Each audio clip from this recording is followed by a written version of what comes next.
क्या आप इंटरव्यू देने के लिए जा रहे हो? क्या आपके अंदर हेजिटेशन है, बहुत ज़्यादा आपके अंदर डर है कि यार मैं कैसे क्लियर करूँगा, कि मुझे इंग्लिश नहीं आती है, मेरा बोलने का तरीका अच्छा नहीं है, मेरे से अच्छे से कम्युनिकेट नहीं होता है, क्या वो मुझे रखेंगे? अगर उन्होंने मुझसे डिफ़िकल्ट क्वेश्चन पूछ लिए, मैं कैसे उसका आंसर करूँगा?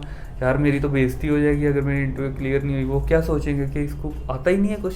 वेट वेट वेट वेट, अगर ये सारी चीज़ें आपके भी दिमाग में चल रही है, अगर आप भी इंटरव्यू देने के लिए जा रहे हो, तो ये वीडियो स्पेशल आपके लिए है। वीडियो को बस यहाँ से आराम से चलने दो एंड तक, और उसके बाद देखियो आपका कॉन्फिडेंस बढ़ता है। उसके बाद देखियो आप कैसे इंटरव्यू के लिए रेडी होते हो। उसके बाद देखियो आपको बिल्कुल भी हेजिटेशन नहीं होगी। सारा आपका डर जो आपने यहाँ पे बिठा रखा है, सारा शूमंत्र हो जाएगा। जैसे ही आप सुबह बिस्तर से उठते हो, आपको पता चलता है कि आज मैंने इंटरव्यू के लिए जाना है, तो आप उसी टाइम से आप अपने दिमाग में ये सारी चीज़ें घुमाने लग जाते हो कि यार वहाँ पे कैसे इंटरव्यू दूंगा, मैं क्या क्या तैयारी करी है, मेरी तैयारी नहीं है, जहाँ मैं वहाँ पे अच्छे से बात कर पाऊँगा कि नहीं, अगर उन्होंने मुझसे कुछ इंग्लिश में पूछ लिया तो मैं कैसे रिप्लाई करूँगा। ये सारी चीज़ें सोचते सोचते आप जाते हो इंटरव्यू देने के लिए। जैसे ही आप हॉस्पिटल के गेट के बाहर जाते हो, तो यहाँ पे दो तरह के लोग होते हैं। एक तो वो तरह के होते हैं जो वापस आ जाते हैं गेट से, क्योंकि बहुत सारे दोस्त मुझे बोलते हैं कि सर हम ना गए थे, हमारे अंदर बिल्कुल कॉन्फिडेंस था, पहले तो ऐसे था, बिल्कुल भी हेजिटेट नहीं हो रहे थे। गेट के पास जाते ही हमें ना थोड़ा सा अंदर से ऐसे हुआ कि यार अभी मुझे लगता है एक दिन और रुक जाते हैं, तो वहाँ से ही वापस आ गए। तो एक तो वो होते हैं, दूसरे लोग होते हैं जो वहाँ पे चले जाते हैं, वहाँ पे इंटरव्यू मतलब अपना टेस्ट भी दे देते हैं। उसके बाद जब इंटरव्यू देने के लिए जाते हैं, सीट पे बैठते ही हेजिटेट हो जाते हैं। तो अगर आप फर्स्ट टाइप के लोग हो, तो फिर तो मैं आपको कुछ नहीं बोल सकता कि आपके अंदर इतनी हिम्मत तक नहीं है कि आप वहाँ पे जाओ। तो अगर आप सेकंड टाइप के लोग हो, तो फिर डेफिनेटली आपको मैं कुछ चीज़ें बताऊंगा जो कि आपकी शाइनेस, आपकी हेजिटेशन सब दूर भगा देगी। तो देखो, सबसे पहली चीज़ आपको दिमाग के अंदर ये बिठानी है कि ये जस्ट एक नॉर्मल इंटरव्यू है। अगर आपकी इंटरव्यू क्लियर नहीं होती है तो कोई दिक्कत नहीं है। दिल्ली में बहुत सारे हॉस्पिटल भरे, इवन हर जगह पे बहुत सारे हॉस्पिटल है। अलग अलग हॉस्पिटल में जाते रहो। एक हॉस्पिटल से इंटरव्यू नहीं क्लियर हुई तो कोई दिक्कत नहीं, वो जस्ट आपके लिए एक सबक होता है। मतलब आपको जस्ट एक देखना होता है कि मैं मतलब वहाँ का माहौल कैसा है, वहाँ पे हॉट सीट पे बैठने के बाद कैसी फीलिंग आती है। तो बस आपको इतना ही सोचना है। अगर नहीं भी क्लियर होती तो कोई दिक्कत नहीं है, लेकिन आपकी हेजिटेशन को जरूर हम खत्म करेंगे इस वीडियो में। तो इससे पहले भी मैंने एक वीडियो डाली जिसमें मैंने ये बताया कि आपकी कैसे फर्स्ट इंटरव्यू आप क्लियर कर सकते हो। अगर आपने वो नहीं देखी तो नीचे डिस्क्रिप्शन में मैं लिंक डाल दूंगा, जरूर देखना, क्योंकि वो और ये दोनों वीडियो आपका बेड़ा पार लगा सकती है। तो चलो बात करते हैं कि कौन कौन सी वो चीज़ें हैं जो आपकी हेजिटेशन को ख़त्म करेगी। तो सबसे जो पहली चीज़ है वो है सेल्फ अवेयरनेस। तो सेल्फ अवेयरनेस होनी बहुत ज़रूरी है, क्योंकि आपको ये पता होना चाहिए कि आप कहाँ लैग कर रहे हो, आपको कहाँ दिक्कत आ रही है। जैसे अगर मान लो कोई बंदा है, जैसे मैंने आपको बताया कि एक वो बंदा है जो गेट से ही पीछे आ जाता है, वापस आ जाता है। उसकी सेल्फ अवेयरनेस ये है कि उसके अंदर मतलब किसी चीज़ को फेस करने की भी हिम्मत नहीं है।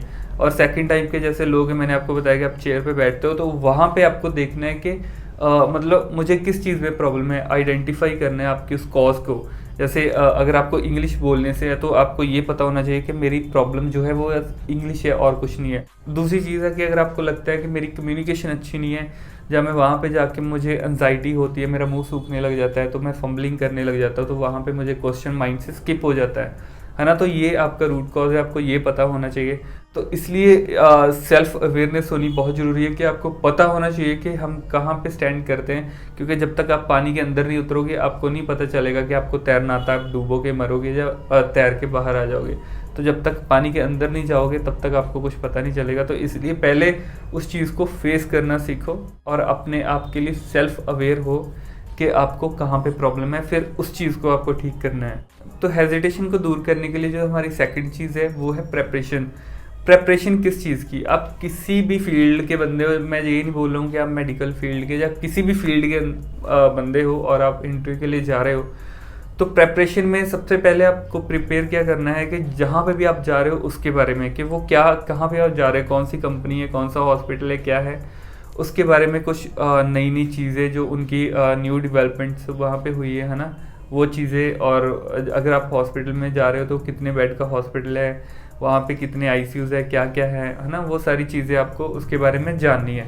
तो प्रेपरेशन के अंदर दूसरी चीज़ आती है कि आपको उस चीज़ के बारे में प्रेपरेशन करनी है कि फॉर एग्जांपल जैसे आप अगर एज ए नर्स जा रहे हो वहाँ पे ना, नर्सिंग की जॉब के लिए जा रहे हो, तो नर्सिंग के रिलेटेड जो जो भी क्वेश्चन वो आपसे पूछ सकते हैं, आपको वो क्वेश्चन की तैयारी करके जानी है। ये नहीं है कि बस क्वेश्चंस की तैयारी करनी है, तो और भी बहुत सारी चीज़ें मैटर करती है, जैसे आपका कम्युनिकेशन हो गया, आपका कॉन्फिडेंस हो गया, है ना, और फिर आपको प्रोसीजर्स की नॉलेज होनी चाहिए, है ना, ये चीज़ें। और प्रिपरेशन की अगर बात करें कि कौन कौन से क्वेश्चन पढ़ के जाने हैं, उसके लिए तो मैंने बहुत सारी वीडियोस बना रखी है। प्रिपरेशन की तरफ से आप बिल्कुल निश्चिंत हो जाइए, क्योंकि आपने वो वीडियोस देख ली तो आपको कहीं और जाने की ज़रूरत नहीं, कोई बुक उठाने की ज़रूरत नहीं है, कुछ पढ़ने की ज़रूरत नहीं है। जस्ट जो मैंने आपको वो क्वेश्चन बताए, अपने कानों पे हेडफोन लगाओ और सुनते जाओ और लिखते जाओ। तो वो सारे क्वेश्चन अगर आप रेडी कर लेते हो तो प्रेपरेशन की तरफ से कोई टेंशन वाली बात नहीं है। तो दूसरी चीज़ है कि आपको अपना कॉन्फिडेंस को बूस्ट करके जाना है। कॉन्फिडेंस आप कैसे बूस्ट कर सकते हो कि अगर देखो आपको नॉलेज है, अगर आपको हर क्वेश्चंस की नॉलेज है, हर प्रोसीजर के बारे में आपको पता है ना, तो फिर तो डेफिनेटली आपका कॉन्फिडेंस हाई होता ही है। आपको कभी ऐसे नहीं लगेगा कि मैं फंबल कर रहा हूँ, आपको कभी ऐसे नहीं लगेगा कि मेरे से अच्छे से बोला नहीं जा रहा है। क्यों? क्योंकि आप कॉन्फिडेंट नहीं हो। क्यों? क्योंकि आपकी प्रेपरेशन नहीं है। जब मैंने ये चैनल बनाया था शुरू में, तो पहली 6-7 वीडियो में मैं अपना फेस ही नहीं दिखा पाया था और मैं कैमरे के आगे बोल ही नहीं पाया था। तो बहुत सारी मैंने स्टार्टिंग में वीडियो बनाई जो मैंने उसके बाद डिलीट कर दी, क्योंकि मुझे खुद ही नहीं लगा था कि मैं बोल नहीं पा रहा हूँ, फंबल कर रहा हूँ, है ना, मेरे अंदर लैक ऑफ कॉन्फिडेंस है, तो मैं कैसे बोलूँगा। तो ये सारी चीज़ों की प्रॉब्लम से मैं बस ऑडियो ही अपनी डालता था, वीडियो नहीं डाल पाता था। क्यों? क्योंकि मैं कैमरे के आगे मुझे शाई फील होता था, जब मैं नर्वस हो जाता था। लेकिन अभी मैं नॉर्मल आपसे बात कर रहा हूँ। क्यों? क्योंकि मेरे अंदर कॉन्फिडेंस आ गया है। अभी मुझे पता है कि मैं अच्छे से बात कर सकता हूँ, मुझे कोई प्रॉब्लम नहीं है कैमरे के आगे। तो ऐसी ही चीज़ आप खुद भी ट्राई कर सकते हो, अपने सामने कैमरा लगा सकते हो।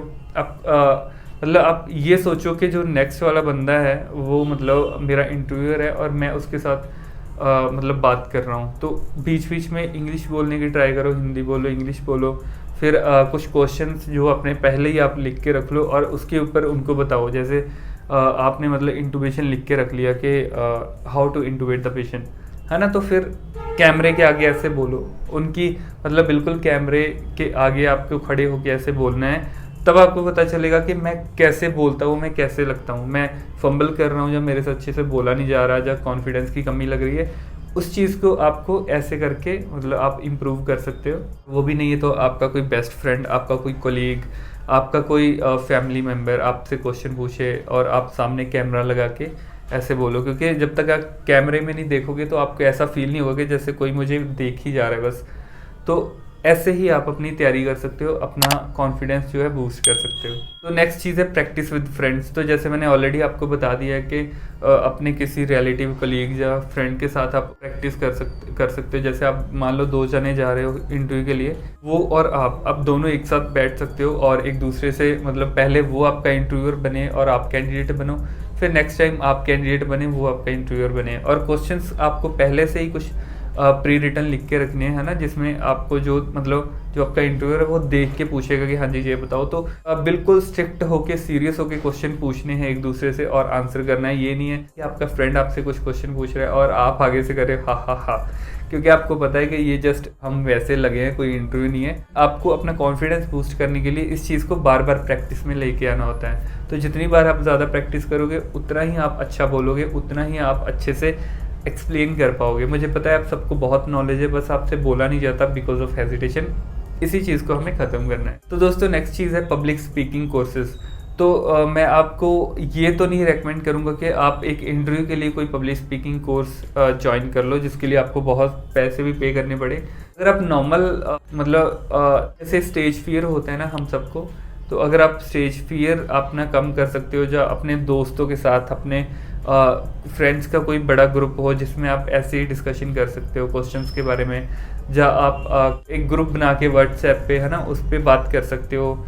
तो जिसमें मतलब 3-4 बंदे हो और आप अपनी बात अच्छे से बता पाए, जैसे मैं आपके साथ बात कर रहा हूँ ना बोल के, ऐसे ही आप अच्छे से जब बात करने लग जाओ तो फिर डेफिनेटली आपकी हेजिटेशन ज़रूर ख़त्म होगी। तो फिर आप आराम से वहाँ पे भी अपने आइडियाज़ को एक्सप्रेस कर पाओगे, अपनी नॉलेज को एक्सप्रेस कर पाओगे और उनको हर चीज़ बता पाओगे। तो जो नेक्स्ट पॉइंट है वो है स्टार्ट विद स्मॉल्स। मतलब आपको स्टार्ट कैसे करना है। जैसे मैंने मान लो मुझे मेदांता हॉस्पिटल में जाना है और ये मेरा फर्स्ट हॉस्पिटल है, जहाँ पे मैं इंटरव्यू देने के लिए जाना चाहता हूँ, है ना। आप पहले क्या करोगे, जैसे आपको मंडे को जाना है ना, आज जैसे मंडे ट्यूसडे है, आपको नेक्स्ट मंडे को मेदांता हॉस्पिटल में जाना है, तो आप क्या करोगे, कल जाओगे आप किसी छोटे से नर्सिंग होम में। अपने आसपास बहुत सारे हॉस्पिटल्स, छोटे छोटे नर्सिंग होम, कोई 10-20-50 बेड के होते हैं, वहाँ पे जाओ, उनको जस्ट वैसे बोलो मैंने कि मुझे यहाँ पे लगना है, इंटरव्यू देनी है मैंने, है ना। वो आपकी इंटरव्यू लेंगे, आपसे कुछ क्वेश्चन पूछेंगे, मे बी आपको थोड़ी बहुत हेजिटेशन हो, कोई दिक्कत नहीं है, आपको बस इंटरव्यू देनी है। और अपने दिमाग में ये रखना है कि मुझे जस्ट मैं इंटरव्यू देने के लिए आया हूँ, मुझे यहाँ पे लगना नहीं है। बस अपने दिमाग में ये चीज़ आपको फिट करके पहले रखनी है।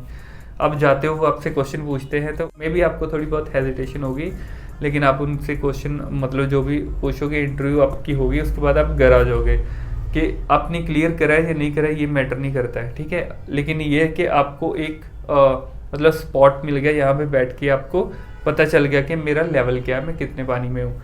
फिर आपको क्या करना है, आपकी आज की इंटरव्यू से सीख के कि मैंने वहाँ पे क्या गलतियाँ करी और मुझे क्या नहीं करना था, और मेरा डर जो था वो कम हुआ कि नहीं, मैं क्यों डर रहा था, कुछ हुआ तो नहीं, इंटरव्यू तो बिल्कुल नॉर्मल गई। फिर आप नेक्स्ट डे फिर से एक हॉस्पिटल में जाओ, वहाँ पे भी 2 इंटरव्यू, और वहाँ पे भी आपको लगना नहीं है जस्ट इंटरव्यू देना है, क्योंकि आपको डिफरेंट डिफरेंट सिनेरियो देखने हैं। फिर वहाँ पे आपने इंटरव्यू दी, वहाँ पे भी नॉर्मल सब किया, ओके गया, तो फिर आप नेक्स्ट डे फिर जाओ। तो ऐसे जब आपने 2-3 जगह पे देख लिया ना, फिर चौथे दिन मतलब जब आप जा रहे हो तब आप मेदांता में जाओ, फिर देखना आपको बहुत ही ईजी लगेगा। अगर पहले आपको 100% तक डिफ़िकल्ट लग रहा था, तो फिर जब आप मेदांता में जाओगे स्मॉल विद स्टार्ट्स करके, है ना, कि पहले आपने छोटे छोटे शुरू करा, आपने 2-3 जगह पे इंटरव्यू दी, उसके बाद आप वहाँ पे गए, तो आपको बस 40% ही वो डिफ़िकल्ट लगेगा, 30 to 40, इससे ज़्यादा नहीं। क्योंकि पहले जो आपको 100% डिफ़िकल्ट लग रहा था, आप कम होके 40 तक आ गया। क्यों आ गया? क्योंकि आपने ऑलरेडी फेस कर लिया है काफ़ी सारी इंटरव्यू। तो नेक्स्ट चीज़ है ब्रीदिंग टेक्निक्स। आपने बहुत बार सुना होगा कि बहुत सारे लोग बोलते हैं कि एंजाइटी को ख़त्म करने के लिए डीप ब्रीथ लो। जब भी आपको बहुत ज़्यादा हेजिटेशन हो या ऐसी चीज़ें हो, तो आपको डीप ब्रीथ लेना है और स्लो स्लो छोड़ना है। डीप ब्रीथ लेना है और स्लो स्लो छोड़ना है। तो इस चीज़ की प्रैक्टिस थोड़ा लंबे टाइम तक अगर आप करते हो, और डेली लाइफ में भी अगर आप करते हो, तो ये सच में एंजाइटी को जो है रिड्यूस करती है। तो आप इसकी भी हेल्प ले सकते हो। अगर आप बहुत ज़्यादा एंजाइटी आपको हो रही है, मतलब दरवाजे के आप बाहर बैठे हो और आपको ये बोला गया कि आप 5 मिनट वेट करो, अभी आपके इंटरव्यू के लिए आपको अंदर बुलाया जाएगा, तो वो जो 5 मिनट है वो आपके लिए बहुत ही डिफ़िकल्ट होते हैं, मुझे पता है। तो बहुत सारे दोस्तों के लिए बहुत ही डिफ़िकल्ट होते हैं। तो आपको जस्ट उस टाइम पे आप ये चीज़ों को फॉलो कर सकते हो कि डीप ब्रीथ ले सकते हो, छोड़ना है, और एफर्मेशन जो है उस टाइम पे काम करती है, क्योंकि वो 5 मिनट के अंदर आप ना तो पढ़ सकते हो ना और ज़्यादा। अगर आप चाहो कि मैं जल्दी जल्दी से फ़ोन से वो देख लूँ जो मैंने कल पढ़ा था, अगर आप वो पढ़ते हो तो वो सारी चीज़ें मिक्सअप हो जाती है। तो इसलिए ऐसा नहीं करना है। उस टाइम पे बस आप 2 चीज़ें कर सकते हो, एफर्मेशंस के जो मैंने पढ़ा है मुझे वो आता है, कोई दिक्कत नहीं है, मैं चुटकी में इंटरव्यू क्लियर कर लूँगा, ये चीज़ें सोचो। डीप ब्रीथ लो, छोड़ो, डीप ब्रीथ लो, छोड़ो, ये आपकी एंजाइटी को कम करेगी और आपका हेजिटेशन कम करेगी और आपका कॉन्फिडेंस बूस्ट करेगी। तो हेजिटेशन को कम करने की जो नेक्स्ट टेक्निक्स है वो है लर्न फ्रॉम एक्सपीरियंसेस। तो जैसे मैंने आपको बताया कि आप पहले छोटे छोटे हॉस्पिटल में जाओ और वहाँ से फिर बड़े हॉस्पिटल में जाओ, तो तब आपकी इंटरव्यू क्लियर होने के चांसेस बहुत ज़्यादा होते हैं, प्लस आपकी हेजिटेशन बहुत कम हो जाती है। तो ये क्यों होती है? क्योंकि आपने अपने पहले एक्सपीरियंस से सीखा है। आप हॉस्पिटल में जाते हो, 1 इंटरव्यू देते हो, 2 इंटरव्यू देते हो, 3 इंटरव्यू देते हो, छोटे छोटे हॉस्पिटल में जस्ट इंटरव्यू वैसे देते हो, आप लगने के लिए नहीं, ज्वाइन करने के लिए नहीं, जस्ट वैसे ही अपना फोबिया दूर करने के लिए। तो डेफिनेटली आपका जो फोबिया है वो बहुत कम हो जाएगा। लास्ट चीज़ हेजिटेशन को दूर करने के लिए वो है सीक मेडिकल हेल्प। तो देखो, अगर आपको फिर भी लग रहा है कि नहीं मैं नहीं कर पाऊँगा, तो इसमें वैसे तो मेडिकल हेल्प लेने की ज़रूरत नहीं है, प्रोफेशनल हेल्प, है ना। Seek professional help. तो जो इस चीज़ में प्रोफेशनल है या जिसने ये चीज़ बहुत बार करी हुई है ना, तो आप उसकी हेल्प ले सकते हो। नहीं तो अगर आप मेरी हेल्प लेना चाहते हो, वैसे मैं ये नहीं बोलूँगा कि मैं बहुत प्रोफेशनल हूँ या ऐसा कुछ, लेकिन हाँ, मैंने 25 से 30 हॉस्पिटल विज़िट करा, इंटरव्यू दी है, तो इसलिए मुझे थोड़ी सी उसके बारे में आइडिया है। अगर आपको दिक्कत हो रही है तो आप मुझे बताना, मैं आपको पकड़ के ले जाऊंगा हॉस्पिटल में और वहाँ पे उसके सामने बिठाऊंगा, फिर मैं आपका सारा फोबिया निकलवाऊंगा। तो कोई दिक्कत नहीं है, आप 1-to-1 जूम पे आप मेरे साथ इंटरव्यू कंडक्ट करवा सकते हो।